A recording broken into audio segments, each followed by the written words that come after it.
My name's Naoki. I'm a 5th grader at Williamsburg Northside School. My topic today is how technology affects art.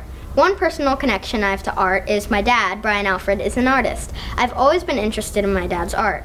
Recently, my dad started a podcast. He uses microphones and his computer to make these podcasts. He has an app on his computer called GarageBand that he uses to record and edit his podcast. To me, my dad's podcast is definitely a form of art. He also makes animations and digital drawings on his MacBook Pro and iPad Pro. I'm very passionate about both art and technology, and I've always wondered what other artists think about this topic. To get some perspective, I interviewed some artists that I thought would have some interesting opinions about my topic. The people that I interviewed were my dad and my art teacher, Leslie. One of the questions I asked them was, how do you think technology has influenced art the most? The answer I got from my dad was, technology has been influencing art in the way that it shares how we interact with images on a whole. The response that I got from Leslie was, I think that technology has changed the possibilities in art, which is the nature of progress. These answers pushed me to research more about the amazing combination between technology and art. After researching art and technology, I stopped at an article about the Williamsburg petting zoo.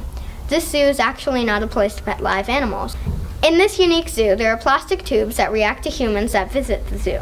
The tubes track visitors with sensors and then scan their motions to decide how they're feeling. They then react with movement or a colored light that reflects the user's emotion. For example, a robot with a clearly happy user might give a friendly wiggle and turn blue. Williamsburg describes the petting zoo on their website. This is part of what they said. Petting zoo is a synthetic, robotic environment of animalistic creatures. Designed as a real-time augmented behavioral environment, the installation exhibits lifelike attributes through forms of conversational interaction, establishing communication with users that is emotive and sensorial. I chose to share this because the Williamsburg petting zoo is a form of art that really shows the connection between art and technology. After looking at the Williamsburg zoo, I was thinking about art. Art in the future could just be technology. It was possible that humans could have robots make art, and artists wouldn't exist.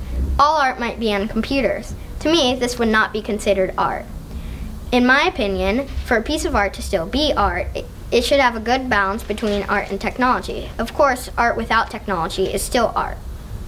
Art and technology have been supporting each other for a very long time. Now they can sometimes even rely on each other. For the creative people out there, keep going. Technology seems to have no limits, so keep making creative work. Don't forget, it's always good to shut your computer and make some traditional art. It doesn't have to be art too. Just start thinking and make something new.